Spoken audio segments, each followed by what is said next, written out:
wabarakatuh. Perkenalkan, nama saya Anita Indriani SPD, guru di SMK Negeri 3 Oku, sekaligus sebagai mahasiswa PPG dalam jabatan tahun 2022 kategori 1 di LPTK Universitas Negeri Surabaya. Pada kesempatan kali ini, saya akan melakukan ujian kinerja mempraktekkan pembelajaran secara luring di SMK Negeri 1 Oku. Praktek pembelajaran ini saya laksanakan pada hari Rabu, tanggal 5 Oktober 2022 di kelas 11 akuntansi pada materi buku besar perusahaan jasa. Berikut video uji kinerja praktek pembelajaran saya. Terima kasih. Wassalamualaikum warahmatullahi wabarakatuh.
Baiklah teman-teman, sebelum kita belajar hari ini, alangkah baiknya kita berdoa terlebih dahulu. Berdoa sebagai kepercayaan dan agama masing-masing. Doa mulai.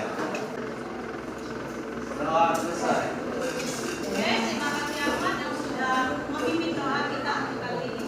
Karena anak sekretarisnya untuk agenda kelasnya.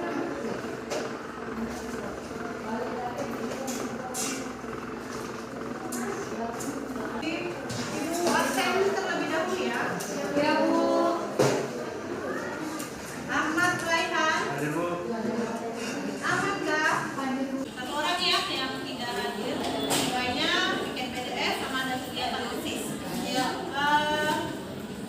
Baiklah anak-anakku, sebelum kalian memulai pembelajaran kali ini, coba lihat kerapian diri kalian sendiri, mulai dari pakaian, apakah sudah masuk? Sudah rapi, jilbabnya sudah rapi. Perhatikan juga di sekeliling kalian, apakah sudah rapi, sudah tidak ada sampah lagi? Sudah rapi, sudah tidak ada sampah ya. Berarti kelas kita sudah bersih. Karena ingat ya, kenyamanan dalam kegiatan pembelajaran itu juga terletak pada kebersihan diri dan kebersihan lingkungan.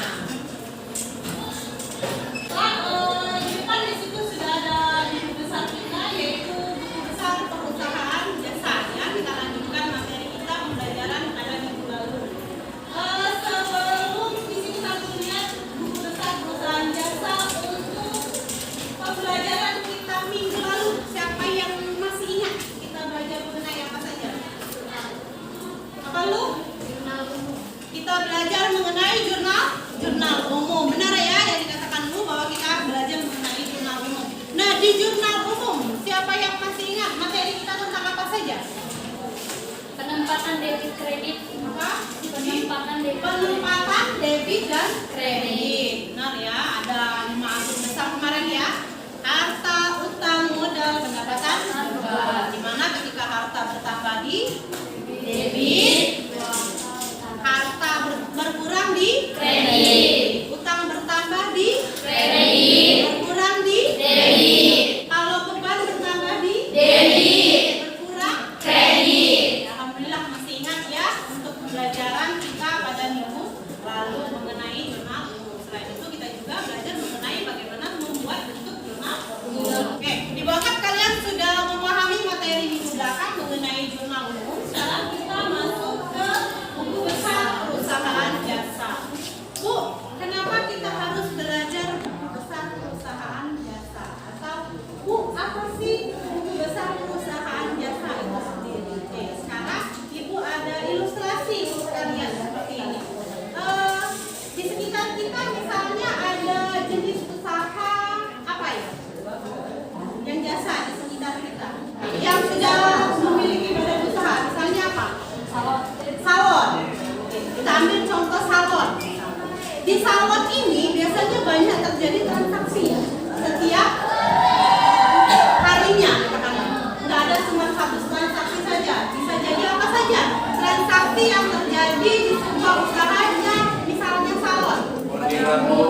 misal nih ada orang mau potong rambut. Nah, kegiatan orang potong rambut itu kalian menerima apa? Pendapat. Ini kita sebut sebagai pendapatan jasa. Ketika ada transaksi seseorang potong rambut, berarti kalau kita kaitkan ke jurnal umum, akun apa yang muncul? Ya, kas bertambah. Terus ada pendapatan juga bertambah di kredit. Oke, selain potong rambut atau jasa, ada nggak pengeluaran untuk saldo? Ada. Misalnya apa? Bayar gedung, misalnya dia sewa gedung. Nah, ketika bayar gedung atau sewa gedung, apa transaksi yang terjadi? Beban sewa boleh, sewa dibayar dibuka juga boleh. Terus ada akun kas yang kurang. Nah, ternyata kasnya aja sudah 2 transaksi, ada dua akun. Bu, gimana mau lihat transaksi itu kan misalnya per periode kita ambil aja 1 bulan. Dalam 1 bulan itu kan banyak bu transaksinya. Bu, kalau kita mau salin kasnya berapa nih yang keluar masuknya kan banyak, ada yang keluar, ada yang masuk. Nah, itulah kenapa dibutuhkannya namanya buku besar. Oke, dari ilustrasi ibu itu, apakah sudah terbayang buku besar itu seperti apa, Nak? Sudah sedikit mengintip ya, sudah sedikit memahami. Ini ada 6 tujuan pembelajaran kita kali ini. Yang pertama, kalian akan mampu menguraikan apa itu pengertian buku besar. Kalian akan tahu bagaimana mendiferensiasikan bentuk-bentuk buku besar. Untuk penilaian atau asesmennya, yang pertama ini asesmen diagnostik non kognitif sudah kita lakukan ya sebelum pembelajaran. Yang kedua asesmen formatif. Asesmen formatif ini akan ada sikat, ada nilai nanti post test, dan terakhir adalah kegiatan pada saat kalian melakukan kegiatan secara berkelompok. Karena pada pembelajaran kita kali ini yang kita akan lakukan yaitu kalian akan melakukan kegiatan pembelajaran secara berkelompok. Sekarang sebelum kita masuk materi, kita tonton dulu nih seri profil pelajar Pancasila ini untuk seri yang dimensi mandiri. Silakan ditonton video yang selanjutnya. Nah, bagaimana Anda saya besar usia yang muda koleksi mungkin atau apa hasilnya?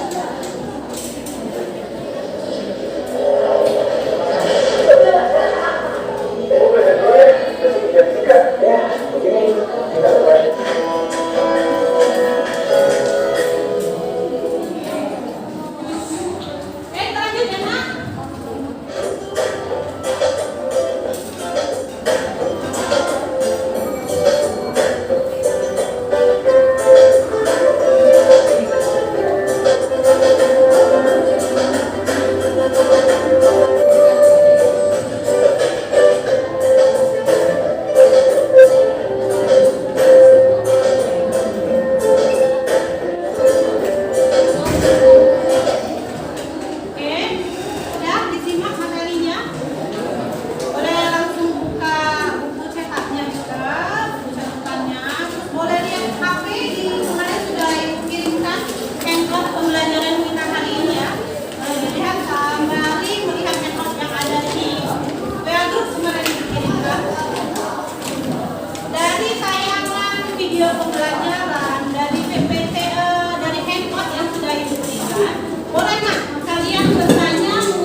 saldo ya, karena runut jadi nah.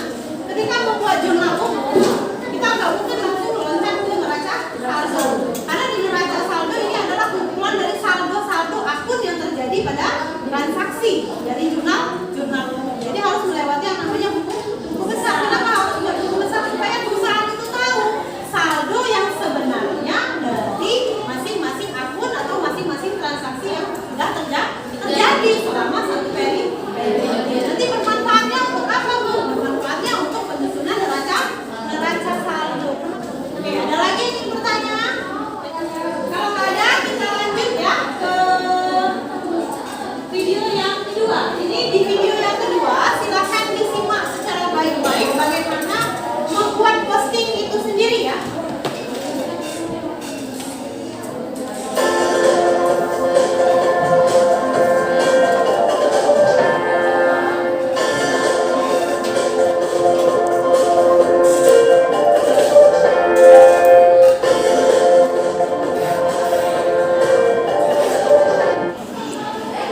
Baiklah, dari tayangan video yang kedua mengenai materi posting, ada yang ingin bertanya, nak? Oke, Mama, silakan.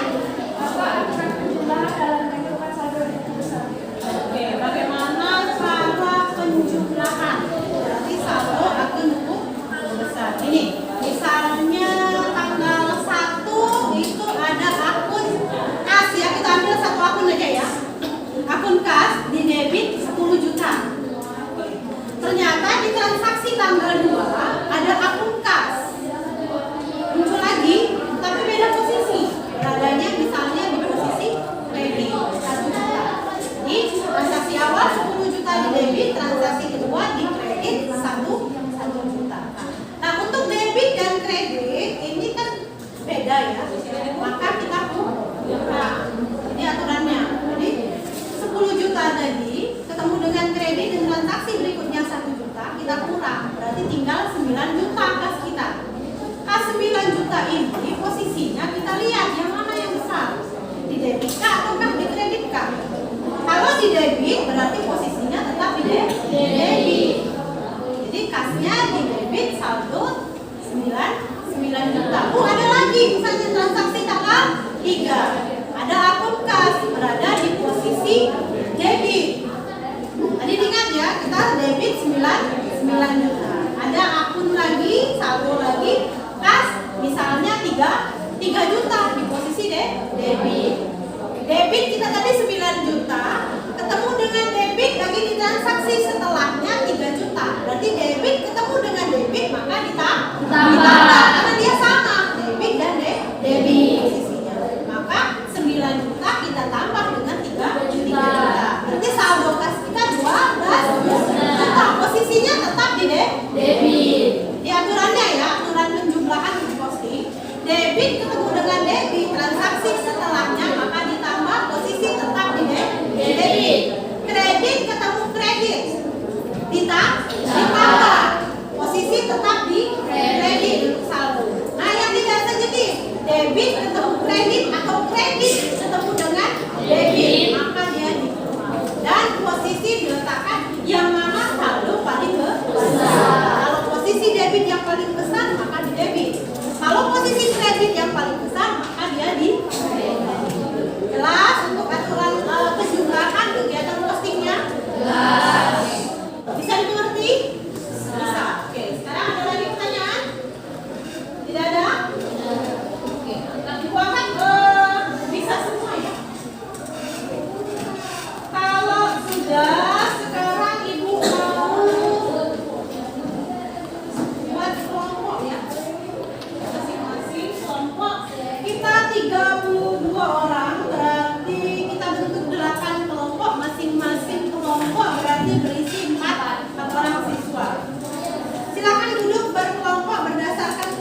ternyata supaya lebih bersemangat kita lakukan ice breaking dulu, boleh berdiri. Dan lebih bersemangat biar nanti bisa konsentrasi kembali. Silakan ikuti apa yang Ibu katakan. Silakan ikuti apa yang Ibu katakan. 3 ayam, 3 bebek. 3 ayam, 3 bebek. 3 ayam, 2 bebek. 3 ayam, 2 bebek. Kalau kita jumlahkan berapa? Kalau kita jumlahkan berapa? Kenapa diam? Nah, konsentrasi. Jadi kita ulangi ya. Kalau sudah semua konsentrasi baru kita mulai lagi. Ular-ular. Ular-ular. Gajah-gajah. Gajah-gajah. Gajah 3. Gajah 3. Ular 3. Ular 3. 3-nya ada berapa? 3-nya ada berapa? Nah, berarti sudah kompak ini. Sudah. Oke, sudah kompak ya. Sudah semangat lagi supaya kita konsentrasi kegiatan belajar toh. Oke, sekarang silakan kembali ke kelompoknya masing-masing.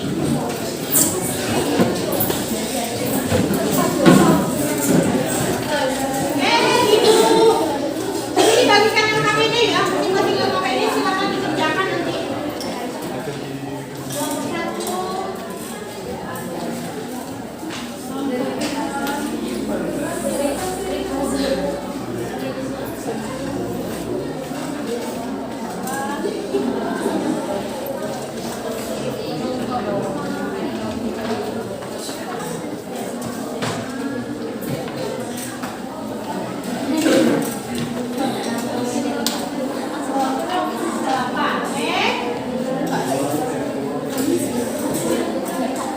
Masing-masing kelompok sudah menerima LKPD-nya? Sudah. Silakan diisi dulu nama kelompoknya sesuai dengan kelompok masing-masing ya. Oke, Bu beri waktu untuk mengisi data kelompok di awal. Covernya, cover LKPD-nya. Sudah. Lanjut buka halaman kedua, Nak. Di situ ada lembar penggunaan LKPD. Silakan dibaca terlebih dahulu petunjuk penggunaan LKPD-nya ya. Oke. Lanjut ke lembar ketiga. Di situ ada tugas kelompok. Jadi lembar kerja pertama itu adalah tugas kelompok. Silakan baca petunjuk kerjanya. Ketemu? Sudah? Oke, di situ ada 5 pertanyaan. Untuk di lembar kerja pertama kelompok 5 pertanyaan.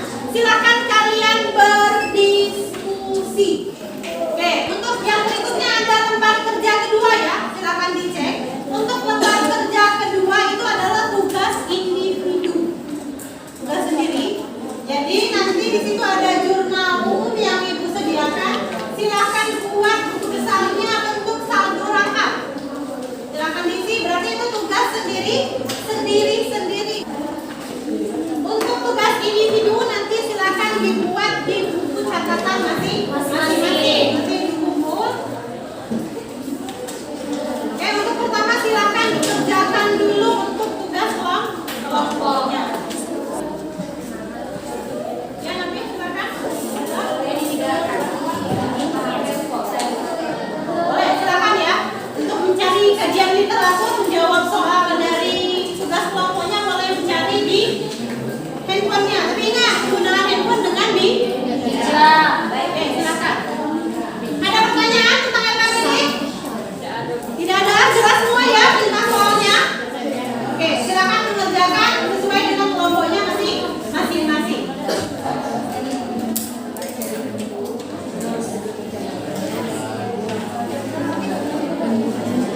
Berarti dijelaskan dulu itu apa yang kayak mana. Iya. Coba cari.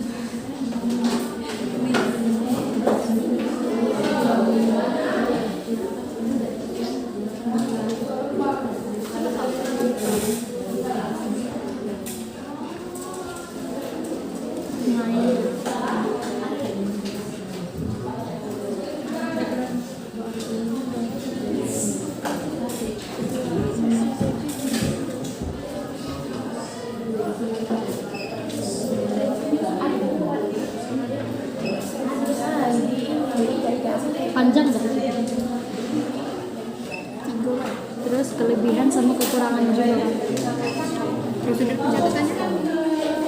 Prosedur pencatatannya kita jelas ke bawah itu yang dia tuh tanggal, transaksi, nominal.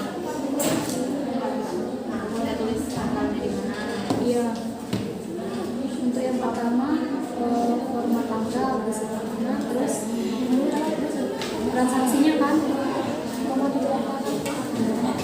Iya kan, nama akun.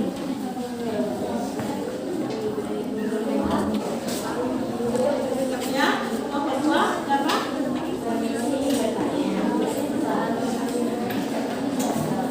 Untuk soal 5.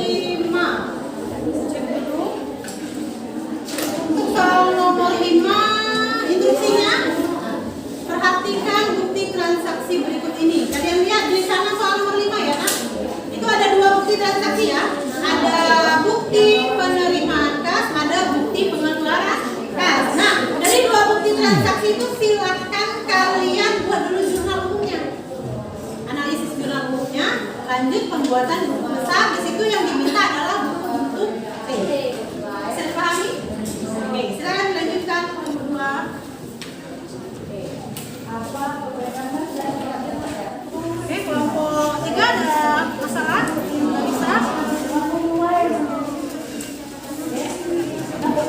Oke, soal pertama ya ini bentuk T ya. Dari bentuk T kalian cari tahu bentuk T itu seperti apa, bagaimana prosedurnya. Terus menurut kamu apa kelebihan dari bentuk T ini? Baik kelebihan dan kekurangan dari bentuk T. Dicari tahu. Nah, untuk kelebihan dan kekurangan ini menurut kalian sendiri setelah kalian belajar mengenai bentuk T. Jadi prosedurnya bagaimana? Bentuk T itu seperti apa? Ini dibuat format T dicontohkan. Ya. Oke, silakan saja Dana. Melanana, apakah sudah selesai pengisian LKPD-nya? Selesai. Kalau sudah selesai, berarti sudah siap untuk presentasi? Siap. Baik. Untuk kasus yang pertama atau soal yang pertama, kelompok mana yang mau maju? Sudah siap maju? Oke, kelompok 7, silakan.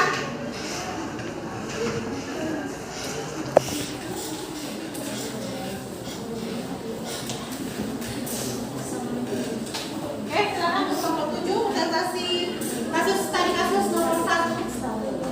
Assalamualaikum warahmatullahi wabarakatuh. Waalaikumsalam warahmatullahi wabarakatuh. Kami dari kelompok 7 ingin mempresentasikan hasil diskusi kelompok kami mengenai soal yang pertama, yaitu mengenai buku besar bentuk T.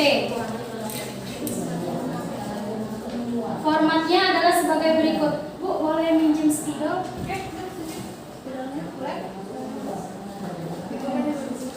Yang lain tolong disimak presentasi dari kelompok 7 ya.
format buku besar bentuk T.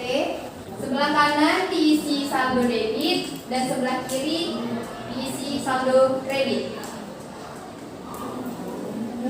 Untuk kelebihannya, satu, mudah dipahami.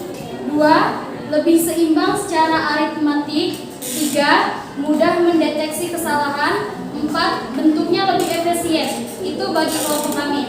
Untuk kekurangannya, tidak di dalam buku besar bentuk T tidak disebutkan transaksi apa saja yang terjadi pada tanggal tersebut, sehingga seringkali terjadi salah paham. Baik, kami membuka sesi tanya jawab. Untuk kelompok lain yang ingin bertanya mengenai buku besar bentuk T, kami persilakan. Oke, silakan teman-teman. Saya dari kelompok 6. Tolong sebutkan prosedur pencatatan buku besar bentuk T. Oke, prosedur bagaimana mencatat bentuk T ya. Silakan kelompok 7 untuk dijawab. Baiklah, kami akan menjawab pertanyaan dari kelompok 6, yaitu prosedur pencatatan. Prosedur pencatatan yang pertama, sediakan lembar buku besar. Yang kedua, tulis tanggal transaksi. Yang ketiga, input saldo akun awal. Yang keempat, isi keterangan transaksi. Yang kelima, catat nomor referensi. Yang keenam, catat nilai nominal. Dan yang terakhir, catat saldo. Apakah sudah menjawab pertanyaan kalian? Sudah sesuai dengan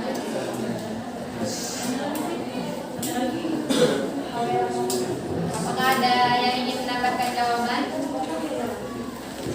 Ya. Untuk tambahkan sedikit ya, penjelasan dari kelompok 1 itu sudah benar bahwa di depan ini sudah kalian lihat ini ada format buku T ya, buku besar bentuk T, di mana kode yang atas ini kalian isi dengan kode akun, nama akun, yang kiri kalian isi dengan kode akun. Nah, bagaimana Bu pencatatannya? Kan dari jurnal umum nih, kita sudah sediakan. Dari jurnal umum bisa kita ambil salah satu ya akunnya, yaitu akun kas. Kamu tulis di sini kas. Biasanya kodenya ya kita anggap 110 ya, kita anggap seperti ini. Nah, dari kas kamu cek satu persatu akun dari jurnal umumnya. Misalnya ada tanggal berapa, kamu kelompokkan yang mana debit satu-satu nah ya. Kolom yang sebelah kanan ini, pas kanan, khusus untuk transaksi yang berhubungan dengan debit. Yang kiri khusus untuk yang kredit. Jadi transaksi kalau sudah selesai yang debit, kamu jumlahkan. Begitu juga transaksi kredit sudah semua kamu catat untuk akun kasnya, baru kamu jumlahkan. Nah, dari jumlah tersebut nanti kamu bisa selisihkan. Di mana selisihnya ini kita sebut dengan saldo. Jadi kelebihan dari bentuk T ini karena bentuknya simple, biasanya lebih mudah dipahami. Kalau awal-awal kalian belajar mengenai buku besar, biasanya yang ini duluan nah. Karena lebih mudah kalian memahami, oh debit di sini, kredit di sini. Oh jumlah akun seperti ini ya.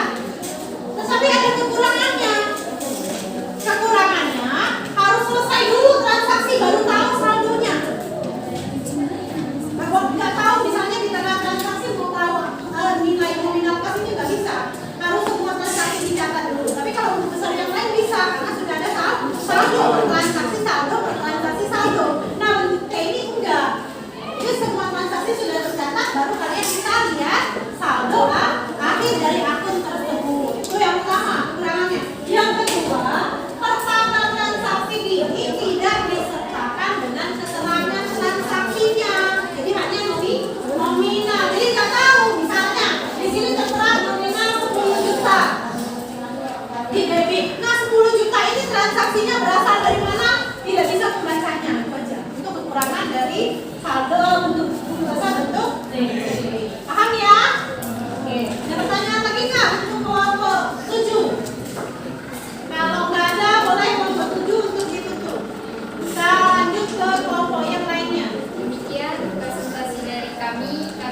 Jelaskan alasan kalian.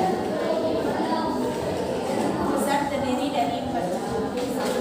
Besar bentuk T, 2. Besar bentuk kontrol, 3. Besar bentuk stakel saldo tunggal, 4. Besar bentuk stakel saldo ganda. Menurut kami, buku besar bentuk stakel saldo ganda yang paling mudah untuk dipahami karena pengelompokan akunnya dan transaksinya lebih detail dari slide ini. Baiklah, kami akan membuka sesi tanya jawab untuk pertanyaan nomor 4. Adakah kelompok yang ingin bertanya?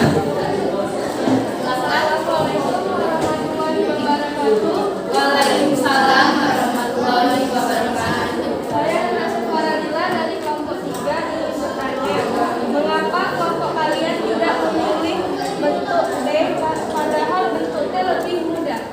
Baiklah, terima kasih atas pertanyaannya. Kami akan menjawab pertanyaan tersebut. Menurut kami, besar bentuk T memang lebih mudah untuk dipahami, tetapi agak sulit ketika dibaca karena di bentuk T tidak disertakan keterangan transaksi. Apakah sudah sesuai jawabannya? Adakah kelompok lain yang ingin menambahkan jawaban? Tadi pertanyaannya, kelompok presentasi memilih saldo ganda. Yang bertanya kenapa tidak memilih bentuk T. Jadi masing-masing ini tergantung dari kalian sendiri ya. Yang mana menurut kalian yang lebih mudah untuk dipahami. Kalau misalnya kelompok presentasi lebih mudah Bu, kelompok bentuk saldo ganda boleh. Atau boleh lagi ada Bu, menurut kami lebih mudah kelompok yang bentuk T. Jadi nggak ada keharusan untuk pembentukan bentuk yang mana yang harus kalian pilih. Yang penting adalah bagaimana cara kalian memahami bentuk-bentuk buku besar itu. Kalau tidak ada lagi boleh ditutup untuk kelompok 8. Baiklah, sekian presentasi dari kami. Wassalamualaikum warahmatullahi wabarakatuh. Waalaikumsalam warahmatullahi wabarakatuh. Oke, kita kasih aplaus. Untuk presentasi sudah ya, sudah semua ini adalah KPD. Untuk tugas individu nanti jangan lupa dikerjakan untuk dikumpulkan kembali dengan ibu. Silakan rapikan dulu LKPD-nya.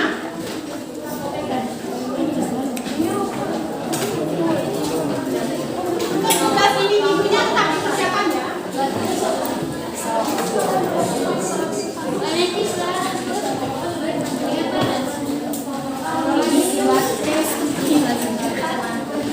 Kalau sudah, silakan kembali ke posisi duduk kalian semula. Diatur kembali meja dan kursi.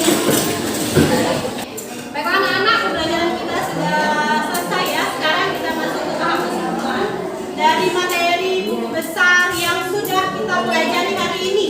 Siapa yang mampu atau mau menyimpulkan materi apa yang sudah kalian pelajari pada pertemuan kita kali ini? Yang mau menyimpulkan? Oke, boleh dari ya. Buku besar adalah merupakan kumpulan akun-akun sejenis. Oke, buku besar merupakan kumpulan akun-akun yang sejenis. Boleh, pesan untuk dari ya. Ada lagi nggak yang bisa menyimpulkan? Ahmad, boleh? Kesimpulan saya, bentuk buku besar itu ada 4, yaitu ada bentuk T, bentuk kontrol, dan ada saldo tunggal dan saldo rangkap. Oke, bentuk buku besar ada 4. Boleh. Lanjut, ada lagi?